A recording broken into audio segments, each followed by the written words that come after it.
This is funny. I don't have a cameraman, so I'm trying to run around and set things up, press a button, come back and talk to you.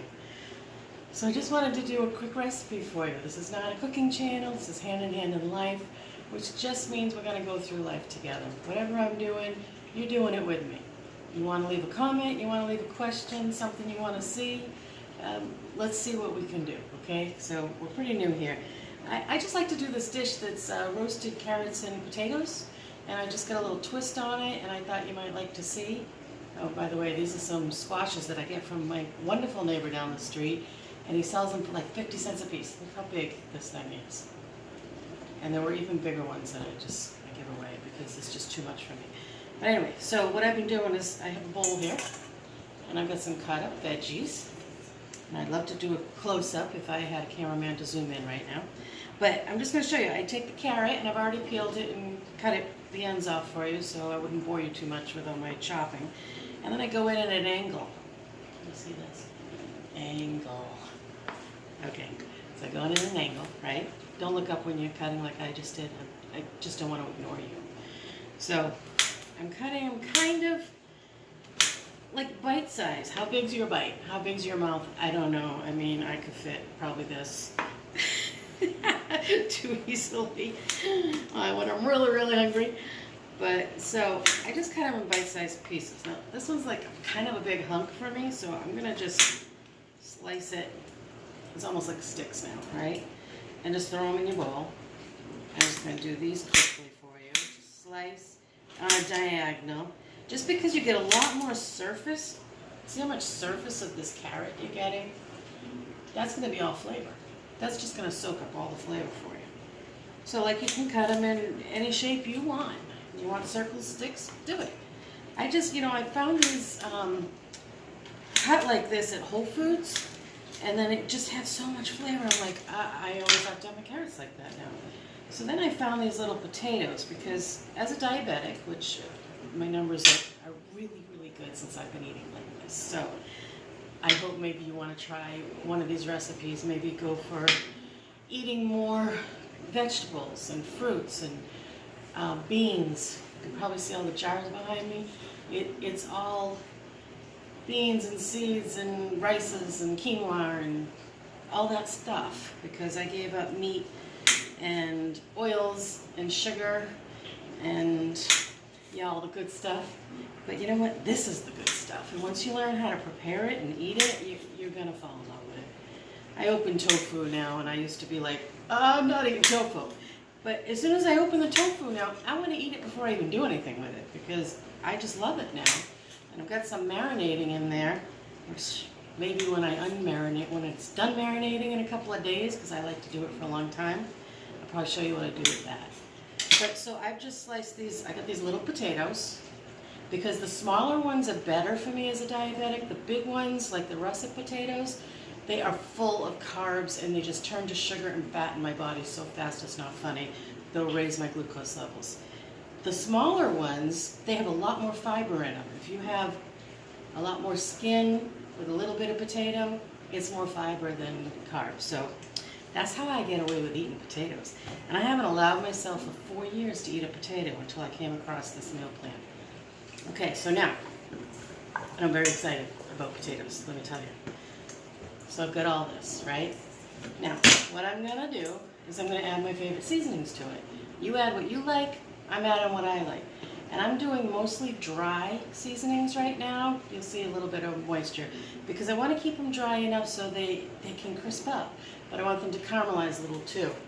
I've already set my oven for 350, and I'm going to start with Mrs. Dash, which is something I found out about only because I ended up on the heart ward in the hospital one time many years ago. They thought something was wrong with my heart. I kept passing out. But it was just something called a vagal response. It's like a reboot, my body just wanted to reboot it. It had enough. And I'm fine. I'm completely healthy. But they would give me this because they wouldn't allow me salt. And I'm like, how am I going to eat their food, hospital food, without salt? So I tried it. And you know what? I still add a little salt because I don't have a salt problem with my body. Check yours. But, and I like a little tiny bit of salt. I don't like a lot of salt. But this Mrs. Dash, the original, is my favorite. So I'm going to just really throw some in there. I really want to taste that, you know? And then ground ginger, awesome for you. So I pretty much put ginger in everything. I usually use real ginger, like whole, fresh ginger, but for these potatoes, like I said, I want it mostly dry, so I'm using the granulated stuff. Garlic powder. Notice I'm not using garlic salt, because I want to control my salt, and I like a lot of garlic, so you do what you want. Onion powder, again, not onion salt. I want that flavor in there. I want some pepper, black pepper. I like black pepper. If you want some crushed red peppers in there, throw them in there, whatever you like. And I always use the pink Himalayan sea salt. Believe it or not, I got these at the dollar store. Yes, ladies and gentlemen, the dollar store. And I have a thing for the number 5, so I do 5 grounds. I don't know, I'm crazy. So now I just want to mix that together and make sure everything is coated. Notice I'm not using any oil. You don't need it. And I don't eat oil anymore, so if I'm sauteing something, I'll just use a little water, a little vegetable stock, tahini, some of the oil that's on top of my natural peanut butter or something if I really need oil. I don't find that I ever need it though. So I've got that all in there, and then I'm a mess, and I never touch stuff when I'm a mess. Hold on. Okay. I don't have time to wash because I can't keep turning around where I am.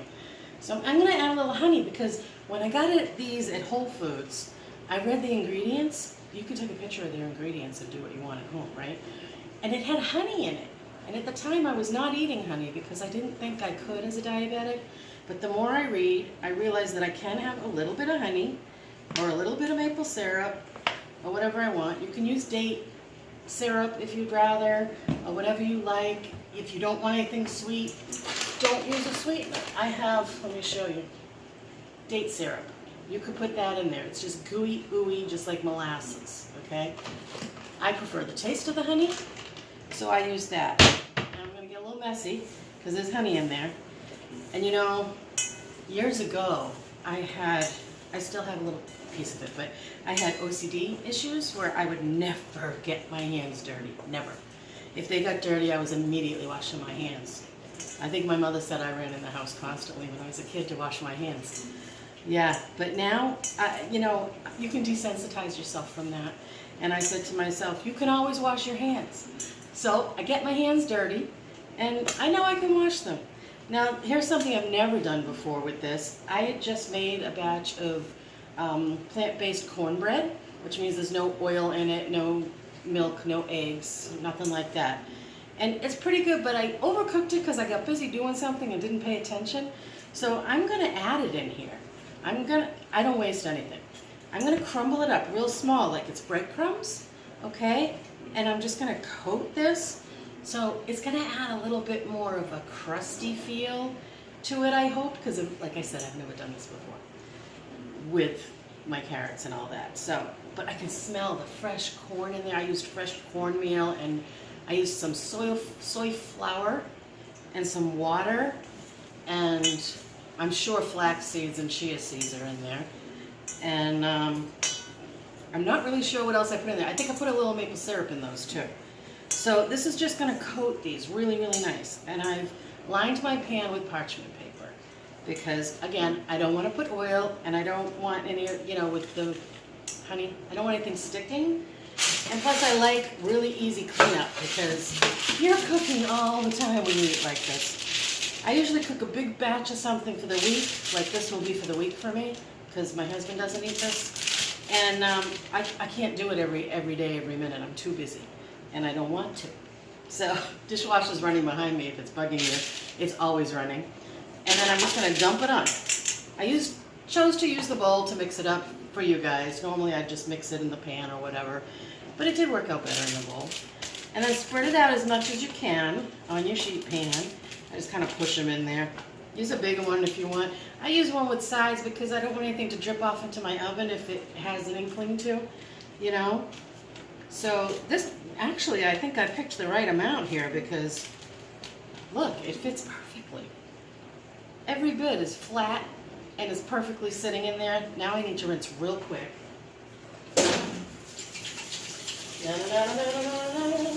Little music for you. Real good music.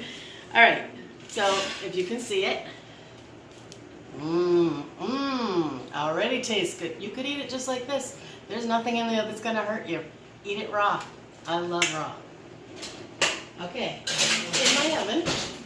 And you know what? Since I've never cooked this before, I am going to do, I'm not going to do that because I just tried to cook on the microwave and I didn't do it right. So I have to learn how to use electronics.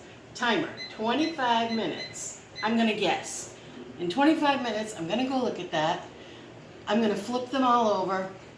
And if they need to be cooked more, I'll cook them more. I want to cook them till I get a little bit of brownness, a little bit of crispiness, a little bit of that ooey gooey coming out of it, you know, and if there isn't, I might drizzle a little maple syrup over the top before I finish the cooking. And in the meantime, I'm going to clean up and we'll come back to you later.